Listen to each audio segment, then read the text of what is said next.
নমস্কাৰ অসমবাসী ৰাইজ। এটা বহুতে ডাঙৰ ঘটনা হৈছে অলপ আগতে, আৰু সেই ঘটনাখন শুনি আপোনালোকৰ মন বহুতে বেয়া লাগি যাব। আপোনালোকে জানে এজন জনপ্ৰিয় অভিনেতা কিশোৰ দাসৰ কৰ্কট ৰোগত আক্ৰান্ত হৈছিল, আৰু সেই আক্ৰান্তৰ ফলত তেওঁক চেন্নাইৰ হস্পিটেলত ভৰ্তি কৰোৱা হৈছিল। কিন্তু আজি যিটো খবৰ পালোঁ অলপ আগতে, সেইটো বৰ দুখ লগা খবৰ। কিশোৰ দাস এতিয়া আমাৰ মাজত নাই।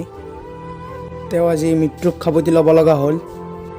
তেওঁৰ অভিনয়েৰে অসমবাসী ৰাইজৰ সকলোৰে মন বহুতে জয় কৰিছিল, আৰু সকলোৱে তেওঁক বহুত ভাল পাইছিল, আৰু তেওঁ এতিয়া আমাৰ মাজত নাই।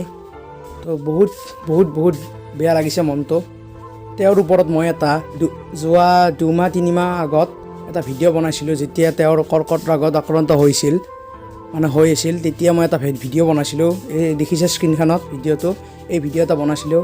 কিন্তু আজি যিটো খবৰ পালোঁ, তেতিয়া আৰু মনটো আৰু বেছি বেয়া লাগিছে। সেইদিনাতো আৰু ক'বই নোৱাৰিছিলোঁ, কিন্তু আজি অলপ বেলেগ লাগিছে মন।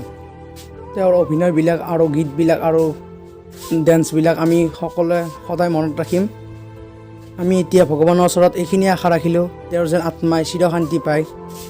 আৰু যদি ভিডিঅ'টোত কিবা কোৱাত ভুল ভ্ৰান্তি হৈছে, তেতিয়াহ'লে ক্ষমা কৰি দিব। নতুন ভিডিঅ' এটা লগ পাম। এইখিনি আছিল আজিৰ ভিডিঅ'টো। ধন্যবাদ।